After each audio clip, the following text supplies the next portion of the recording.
ये भी समय जान करके, मुहूर्त जान करके, एक हाथ अंदर रखकर एक ऊपर से सदगुरु व्यवस्था करते हैं सिस्टम के तरीके से। जो एक ही बार नहीं आएगा, किसी का कभी आएगा, किसी का कभी नंबर लगेगा। एक बड़ा सुंदर दृष्टांत आता पंजाब प्रदेश में, एक शहर में एक नगर सेठ रहते थे, नाम था भल्ला साहब। सिख गुरु साहिबान पांचवी पातशाही गुरु अर्जुन देव जी महाराज उस गद्दी पर, गुरु गद्दी पर, सिख गुरुओं की गद्दी पर बैठे थे। एक बार गुरु साहिब का सत्संग उस नगर में, शहर में कई दिनों का लगा। भल्ला साहब जो सेठ जी थे, उनका एक शिष्य था गुरु अर्जुन देव जी महाराज, उनका एक नौकर था सेठ जी का, उनकी दुकान में नौकरी करता। नगर सेठ थे, बहुत बड़े सेठ थे, बहुत धनी मानी। यहाँ कहा जाए कि नगर के सबसे बड़े सेठ थे। उस नौकर जो है गुरु अर्जुन देव जी महाराज का शिष्य था। वो गुरु साहिब के सत्संग की बात सुना, कहा महाराज हमको थोड़ा 2-4 दिन आप छुट्टी समय समय पर देते रहेंगे। हमारे गुरु महाराज पधार रहे हैं नगर में, हम सत्संग में जाएंगे। अब सेठ ने तो पहले उड़ान बढ़ान, क्या तुम गुरुओं के चक्कर में, महात्माओं के चक्कर में भागते रहते हो, क्या मिलना। उसने कहा नहीं महाराज, हम तो ये कहेंगे एक बार आप भी चलो। सेठ जी बड़े जोर से ने कहा हम साधु महात्माओं के चक्कर में नहीं पड़ते। खैर हो गया, सत्संग से आया। अगले दिन उसने फिर सेठ जी कि बहुत बड़े महात्मा हैं, पहुंचे महात्मा है मेरे गुरु महाराज, एक बार आप चल करके दर्शन कर लीजिए, मेरी आपसे अपील है। सेठ जी ने कहा तुम हमको झूठे पचा, चलो। दुकान उकान ऐसे छोड़कर सेठ जी चले गए। सत्संग सुनने तो बैठ गए, लेकिन मन दुकान पर लगा है, क्योंकि दुकान खोल कर आए, सोचे कि वहाँ दर्शन करेंगे, 10-5 रुपया दक्षिणा चढ़ाएंगे, फूल बतासा, फिर धीरे से चल देंगे। उनको के बाद 1 घंटा 2 घंटा वहाँ प्रवचन सत्संग सुनना पड़ेगा। अब सेठ जी बेचारे कह रहे तुमने फंसा दिया हमको, दुकान हम खोल कर चले आए, नौकर चाकर पता नहीं क्या कर रहे होंगे, ग्राहक लौट रहे होंगे, उनका ध्यान दुकान पर, तो सत्संग पर तो बहुत ध्यान नहीं दिया। लेकिन जब चलने लगे तो गुरु साहिब से तवज्जो लगी, तो थोड़ा सा उनको लगा कि भाई ये कोई अजीब चेहरा, कोई अजीब इंसान मनुष्य है, आम आदमी नजर नहीं आ रहे। खैर नजदीक नहीं गए, तुरंत भागे दुकान की तरफ। लेकिन थोड़ा सा उनके अंदर एक भाव जगा कि जरूर ये आम मनुष्य से, आम आदमी से कुछ अलग नजर आ। बात क्या हुई, सत्संग का एक वचन नहीं सुना, उनका ध्यान तो दुकान पर था। अगले नौकर ने कहा आज फिर चलिए। कहा चलो आज दुकान बंद करके चलते हैं और इत्मीनान से सत्संग सुनेंगे, ध्यान वहीं रहेगा, दुकान में ध्यान रहता है। दुकान बंद कर दिया, सब नौकरों की छुट्टी, गए आराम से बैठकर सुना। विधि का विधान देखो, पुण्य पुंज मिन मिलन क्षमता, आरत अधिकारी जब पावें, गुप्त भेद नहीं शाद दुरावें। गुरु अर्जुन देव जी महाराज की अमृत बड़ी बाणियां। मालूम पड़ता तो सत्संग सेठ जी के लिए ही हो रहा है, एक एक बात। अब लग रहा उनको जैसे हमारे लिए ही बोला जा रहा, क्या लेकर आए हो, इतना धन दौलत राजपाट तुम बना रहे, ऐसी बातें होने लगी। अब उनको लगा कि जैसे गुरु जी हमारी सारी चीज जान रहे हैं। अब एक एक वचन उनके दिल में बेचैनी पैदा कर रहे, उनका मन तिलमिला रहा, घबरा रहा। बाद में देखो एक ही सत्संग में जीवन को बदल दिया। संत महापुरुष कैसे जिंदगी बदल देते। सत्संग महिमा है अति भारी, पर कोई जीव मिले अधिकारी। लेकिन गौर से सुना जाए तब न, ठीक से पढ़ोगे तबे न अंग्रेजी आएगी। अब मास्टर पढ़ा रहे हैं, आप पीछे बैठ के सुरती मल रहे हो, मास्टर पढ़ा रहे आप सो रहे हो, मास्टर पढ़ा रहे आप बात कर रहे हो, मास्टर पढ़ा रहे आपका ध्यान क्रिकेट खेलने में और मोबाइल देखने में लगा, तो क्या अंग्रेजी पढ़ोगे आप। इसी तरह सत्संग का भी विषय है मन बुद्धि चित्त का कंसंट्रेशन। दिल दीदा दिमाग लगाकर गौर से वचन को वाणी को सुनोगे तो जरूर आपके मन में हिलोर पैदा होगी, जरूर एक तरह से आपके मन में ख्याल बदलेगा, विचार बदलेगा, भाई बात तो सही है। और सबको लगेगा कि हमारे लिए ही कहा जा रहा, इनको भी लगेगा, इनको भी लगेगा, क्योंकि मन तो सबका एक ही है, सबके अंदर काम है, सबके अंदर क्रोध है, कुछ न कुछ लोभ सबके अंदर है, चाहे हिंदू हो चाहे मुसलमान हो, मन तो सबका एक ही तत्व से बना है।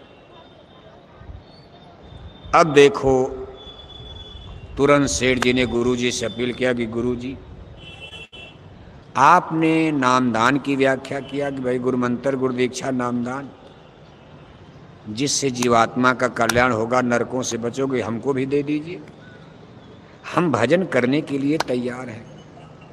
पहले ही सत्संग में इतना समझ गए, नाम शब्द भजन, जबकि सेठ जी भी पूजा पाठ कुछ न कुछ घंट घड़ियाल तो बजाते ही थे। आप तमाम सेठ साहूकारों को देखते हो, सुबह नहा धोकर मंदिर में जाकर घंटी घंटा तो बजा ही देते, एक फूल लेंगे, माला चढ़ाएंगे, तिलक टीका लगाएंगे खूब। जितने दुकानदार हैं, किसान तो बल्कि कम कर पाते, लेकिन सेठ साहूकार दुकानदार को नहा धोकर तिलक टीका लगा, एक माला ले लेंगे, दिया बाती ले लेंगे, बगल में कोई अगल बगल मंदिर है या अपने घर में ही किसी रामकृष्ण देवी देवता की फोटो रखे हैं, बड़े बड़े लोग सोने चांदी की फोटो रखे हैं, भगवान राम, भगवान की माता लक्ष्मी, वो जाकर के फूल माला चढ़ा के थोड़ा आरती उरती बोल करके 5 मिनट में काम खत्म, फिर दुकान पर जाते हैं। दुकान में भी कुछ न कुछ पूजा करते हैं, लेकिन उसके पीछे उनका एक ही लक्ष्य, मुक्ति नहीं कि भगवान आज हमारी दुकान में ग्राहक ज़्यादा है, थोड़ा आमदनी ज़्यादा हो, पैसा ज़्यादा आवे, थोड़ा कम आ रहा है पैसा। मोक्ष मुक्ति का रास्ता तो संत बताएंगे, वहाँ कहाँ मिलने वाला। सेठ जी भी ऐसे पूजा पाठ कर्म कांड तो कर ही रहे थे, वैसे इसमें कोई पाप नहीं है। मंदिर में जाना, घंटी बजाना कोई गुनाह नहीं है, इससे किसी जीव को कोई तकलीफ तो मिल नहीं रही कि आप दुख दे रहे हो, ये पाप में नहीं जाएगा, लेकिन इसका पुण्य फल मिलता। पुण्य फल का मतलब पैसा तो मिलेगा, लेकिन मुक्ति फल नहीं मिलता। इन सब कर्म कांडों से कभी मुक्ति नहीं मिल सकती, मुक्ति फल नहीं, यानी कर्म फल पुण्य फल। आपके पुण्य खाते में, गंगा नहाओगे पुण्य खाते में, मंदिर बनवाओगे चंदा चुटकी दोगे पुण्य खाते में। मुक्ति फल तो मिलेगा भजन करने से, जब अपनी सूरत को शब्द धुन नाम धुन से जोड़ने की तरकीब हिकमत जान जाओगी। कोई जोड़े री सूरत नाम से, सेठ जी ने अपील किया। गुरु अर्जुन देव जी महाराज ने देखा एक खोजी जीव आ गया संगत में, आरत अधिकारी जब पामै गुप्त भेद नहीं साधुरा में। तुरंत उसी समय उन्होंने सेठ जी को नामदान दे दिया। नामदान लेकर सेठ जी जब घर आए, अब देखो उनका संस्कार क्या था, उनको ध्यान भजन में आनंद आने लगा, इतना आनंद कि बैठे तो बैठे ही रह गए। दुकान उकान की चिंता खत्म, दुकान जाए न जाए, हर समय दिन में जब देखो ध्यान मग्न है, कान में उंगली डाल के भजन कर रहे। अब धीरे धीरे बिजनेस व्यापार भी गड़बड़। उधर गुरु साहिब ने क्या कहा, कहा भल्ला फला जगह हमारा सत्संग है, संगत को भोजन प्रसाद कराना। अब संगत में सबके पास तो पैसा होता नहीं, अमीर लाते हैं गरीब खाते हैं, संतों के यहाँ का नियम है। अब अपने सत्संगी देखो ज़्यादातर तो बेचारे पुअर, छोटे छोटे गरीब किस्म के लोग हैं। अब इनसे कहोगे कि 10 कुंतल आटा दे दो, कहाँ से देंगे? किसी तरह बेचारे मजदूरी करके बाल बच्चों का गुजर कर रहे। लेकिन ऐसे लोग भी संगत में हैं जो 100 कुंतल गेहूँ 100 कुंतल चावल बेचते हैं। उनसे कहोगे भाई 5 कुंतल दे दो, आराम से दे देंगे। 2 लाख 3 लाख उनके घर में तनख्वाह आती, आमदनी आती, वो भी दे देंगे। लेकिन ऐसे लोगों की संख्या संतों के यहाँ कम होती है। ज़्यादातर छोटे छोटे लोग आते हैं। इसलिए संतों के दरबार का नियम है, अमीर लाते हैं, गरीब खाते हैं। गरीब क्या करते हैं? गरीब लकड़ी काटते हैं, गरीब बर्तन मलते हैं, गरीब भी तन की सेवा करते हैं। लेकिन धन की भी तो आवश्यक, सब्जी कैसे आएगी? भंडारे में तेल कैसे आएगा? डीजल पेट्रोल कहाँ से आएगा? गरीब आदमी तो 10 रुपया देकर चल दिया। इसलिए पैसे की भी धन की सेवा, और ये तन और धन की सेवा मिश्रित रूप से संगत का बेड़ा सबका पार करती है। अमीर गरीब सबका लाभ होता है। ये मिक्सचर हो जाता है उसी में। ये तन की सेवा कर रहे, ये धन की सेवा कर रहे।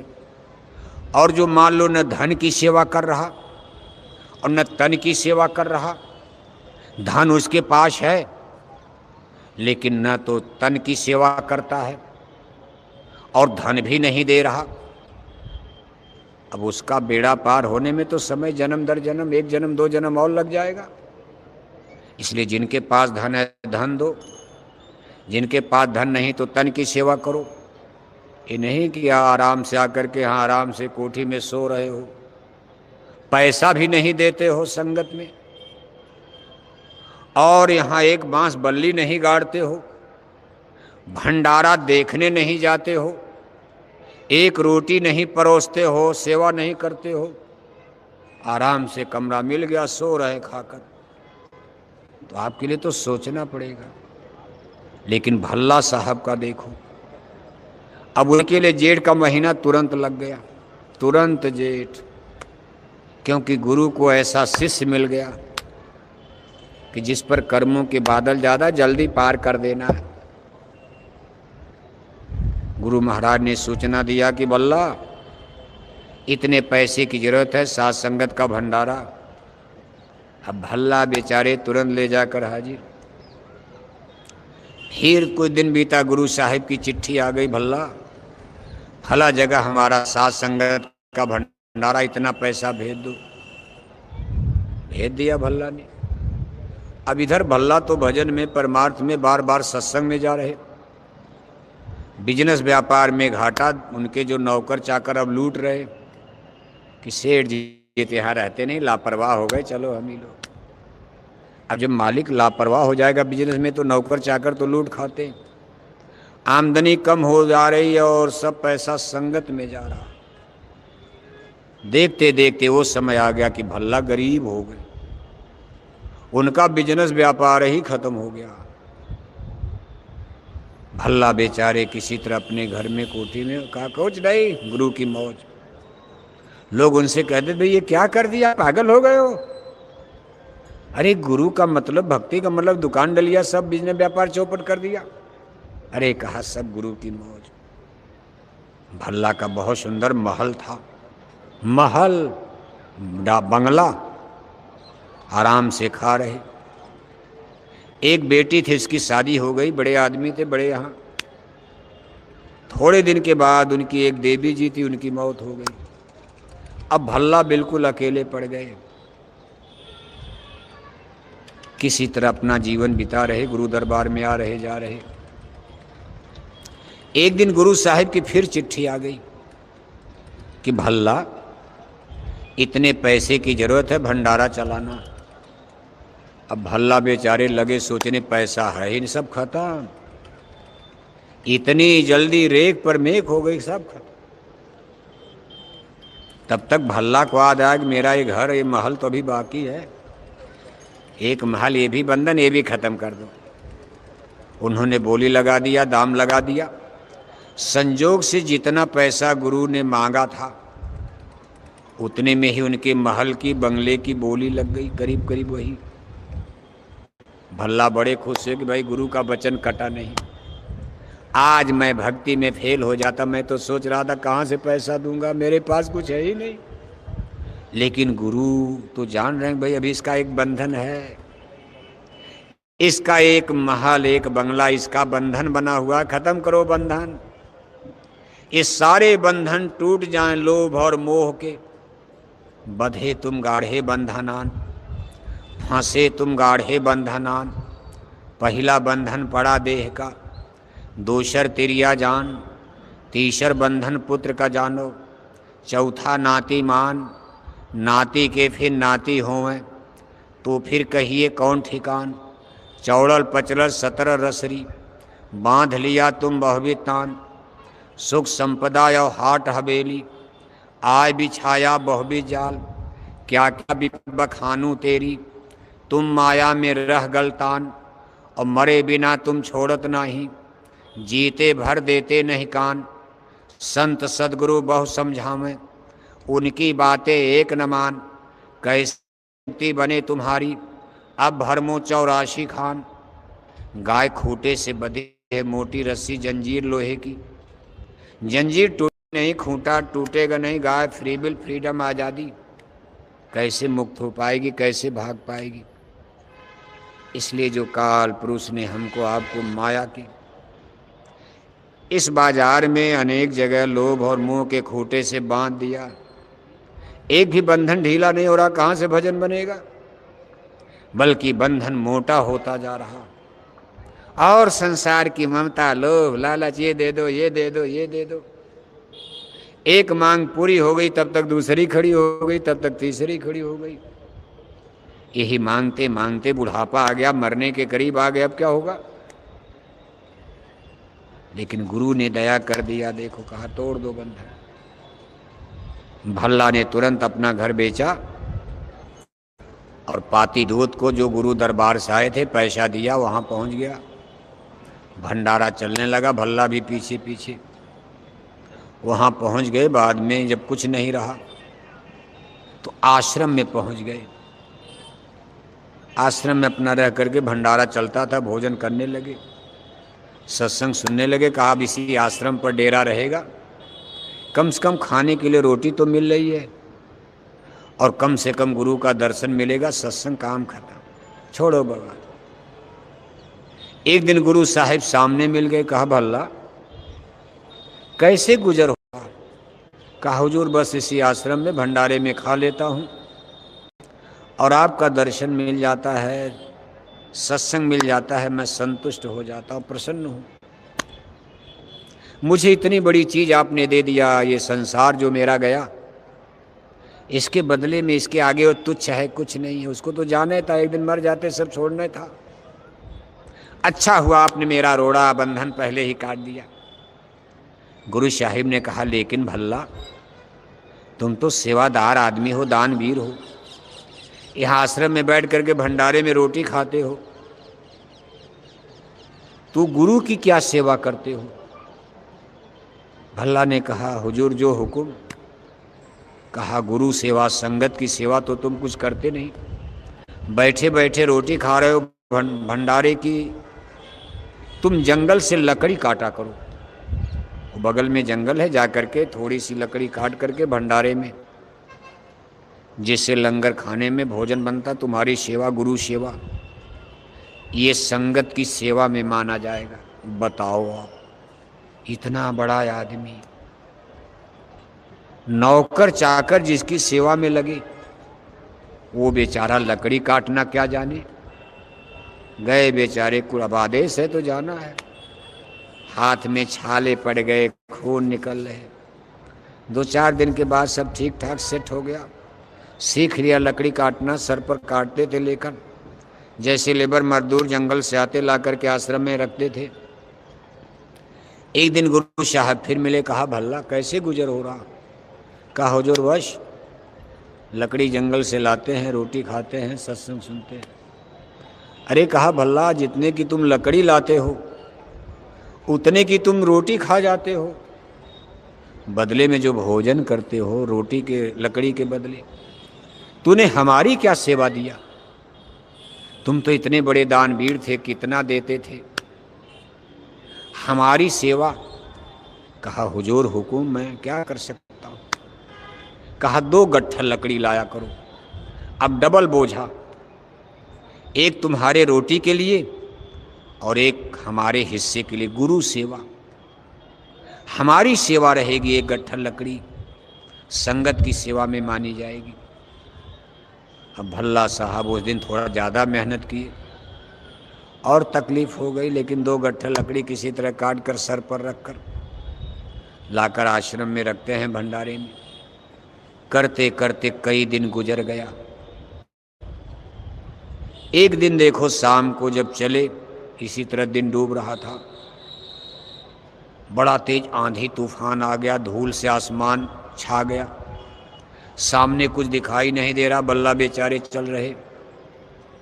तब तक रास्ता भटक गए, सामने एक कुआं था, लकड़ी लेकर जाकर कुएं में गिर गए। संजोग था कि कुएं में पानी कम था। अब उसी में सर पर लकड़ी लेकर चुपचाप कीचड़ में पैर फंस गया, पड़े हैं। अब वहाँ जंगल में कौन आवाज़ सुनेगा। इधर शाम को जब कुछ रात गई, भोजन भंडारा प्रसाद का भोग लग गया कि भाई चलो भोजन। तो लोगों को याद आई भाई भल्ला नहीं। गुरु साहिब को सूचना गई कि हुजूर भल्ला तो आज जंगल से आए नहीं। अब गुरु तो अंतर्यामी, अरे कहा मेरा भल्ला कहाँ रह गया, चलो उसको खोजा जाए। कोई भोजन नहीं करेगा, अभी कोई भोजन नहीं करेगा, चलो पहले भल्ला को खोजो। गुरु आगे आगे, शिष्य लोग पीछे पीछे, भल्ला भल्ला भल्ला। अब कोई बहुत दूर तो जंगल था नहीं, पैदले तो बगले में जंगल था। कुएं से आवाज आई, भाई मैं कुएं में गिर गया हूं। लोगों ने देखा तो सर पर लकड़ी लेकर कुएं में खड़े हैं। गुरु महाराज से लोगों ने कहा हुजूर भल्ला तो लकड़ी सर पर लिए ही खड़े हैं, अभी तक लकड़ी भी नहीं पटका। गुरु महाराज ने उन लोगों से कहा भल्ला से कहो लकड़ी फेंक दो कुएं में, और तुमको अब बाहर निकाला जाएगा, लकड़ी फेंको। लोगों ने कहा अरे भाई लकड़ी सर पर क्यों रखे हो महाराज, जल्दी फेंक दो, कुएं में पड़े हो, गिर गए, बोझा लेकर उसी में पड़े हो, कम से कम लकड़ी तो फेंक दो। भल्ला ने कहा ना ना ना ना ना, ये मेरे गुरु की सेवा धरोहर है लकड़ी, ये मेरे गुरु भक्ति का प्रतीक है लकड़ी, ये मेरे जीवन का परमार्थ का आधार है लकड़ी, ये गुरु वचन का आधार है, ये कोई मामूली लकड़ी नहीं है। पहले लकड़ी निकलेगी, भल्ला बाद में निकलेगा, इसीलिए मैंने इसको बचा, लकड़ी भीगने ना पाए, नहीं तो भंडारे में रोटी कैसे बनेगी। पहले लकड़ी निकालो, भल्ला को मरना कबूल है, लेकिन मैं लकड़ी भीगने नहीं, पहले लकड़ी निकालो। गुरु महाराज ने कहा भाई निकालो लकड़ी। लकड़ी निकाली गई, फिर डोल लगाकर भल्ला को खींचकर बाहर किया। सामने भल्ला देख रहे हैं, गुरु महाराज भी खड़े हैं। भल्ला साहब चरणों पर गिर जाते हैं, गुरु महाराज छाती से लगा लेते, कहा भल्ला तुम्हारी भक्ति पूरी हो गई, ऐसे भक्त संसार में बहुत कम जन्म लेते, तूने एक इतिहास रख दिया गुरु और शिष्य का। आज तुम्हारा गुरु, मैं तुमसे प्रसन्न हो गया, तुम हमसे जो चाहो मांग सकते हो, जो चाहो वरदान मैं देने के लिए तैयार हूं। अभी तुमको सतलोक दे दूं, ब्रह्मांड का राज बना दूं, राजा। भल्ला ने कहा गुरु महाराज मुझको कुछ नहीं चाहिए, मेरा काम तो ऐसे बन गया, जब गुरु खुश हो गए, गुरु प्रसन्न है और सब जग रूठ है, तो भी उसका रोम न टूटे। गुरु राजी तो करता राजी, काल कर्म के चले न बाजी। गुरु प्रसन्न हो ही जा ऊपर, वही जीव है सबसे ऊपर। कहा गुरु महाराज जब आप हमसे खुश को क्या चाहिए, अब बस मैं एक वरदान मांगना चाहता हूं, आगे घनघोर कलयुग आ रहा, अब संत सदगुरु जो आगे आएंगे, मैं वरदान मांगना चाहता हूं कि अब जीवों की ऐसी कठिन परीक्षा न ली जाए, इतना खतरनाक जेठ मत लाइएगा, नहीं तो कोई आषाढ़ में आएगा सब छोड़कर भाग जाएंगे। संतों के सत्संग में आएगा ही नहीं। अगर इस तरह से सबका घर परिवार बर्बाद हो जाएगा, कोई आप लोगों के दरबार में, सदगुरु के दरबार में कोई जीव टिकेगा? बिरला कोई टिकेगा। गुरु साहिब ने कहा, ए मस्तू भल्ला, हम वरदान देते हैं, अब जब तक कलयुग रहेगा संत आते रहेंगे, क्योंकि कलयुग संतों का युग है। 3 युग तो काल ने ले लिया, सतयुग त्रेता द्वापर बीता, कोई न जानी शब्द क्रीता। कलयुग में स्वामी दया बिचारी, प्रगट करके शब्द पुकारी। कहा ये कलयुग संतों का युग है, संत तो आते रहेंगे।